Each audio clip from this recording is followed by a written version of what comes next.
Bangladesh bank কোরবানির ঈদের আগে নতুন নকশার নোট বাজারে ছাড়বে। নতুন নোটে থাকবে জুলাই মাসের অভ্যুত্থানের গ্রাফিতির পাশাপাশি দেশের ঐতিহ্য ও সংস্কৃতির নিদর্শন।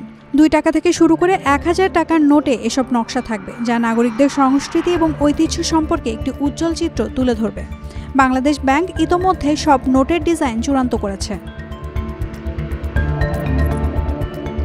বাংলাদেশ ব্যাংকের মুখপাত্র আরিফ হোসেন খান জানিয়েছেন, নতুন নোট ছাপাতে সাধারণত 1 থেকে 1.5 বছর সময় লাগে। তবে গ্রাহকদের চাহিদা এবং কোরবানির ঈদের সময় চিন্তা করে বিশেষভাবে এই নোটগুলো ঈদের আগে বাজারে ছাড়ার পরিকল্পনা করা হয়েছে। নতুন 9 ধরনের নোট ছাপানো হবে, তবে সবগুলো একসাথে বাজারে পাওয়া যাবে না। অন্যদিকে ব্যাংকগুলো এখনও বঙ্গবন্ধুর ছবি সংবলিত নতুন নোট সরবরাহ করতে পারছে না, যার কারণে গ্রাহকরা খোলা বাজার থেকে ছেঁড়া ফাটা নোট পরিবর্তন করতে গিয়ে আর্থিক ক্ষতির সম্মুখীন হচ্ছেন। বিশেষ করে ঈদ উল ফিতর উপলক্ষে নতুন নোট না ছাড়ায় বাজারে চাহিদা বেড়েছে, ফলে নতুন নোটের সংকট তৈরি হয়েছে এবং মানুষ অতিরিক্ত দামে নোট পরিবর্তন করতে বাধ্য হচ্ছেন।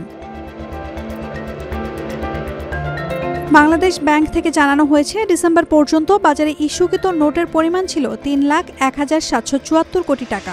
প্রতি বছর বিভিন্ন মূল্যমানের প্রায় 150 কোটি নতুন নোটের চাহিদা থাকলেও টাকশাল মাত্র 120 কোটি নোট ছাপাতে পারে, যা চাহিদার তুলনায় কম। Naomi Nasrin, Daily Sun. For more updates, follow us on Facebook, subscribe our YouTube channel, get the latest update on www.daily-sun.com.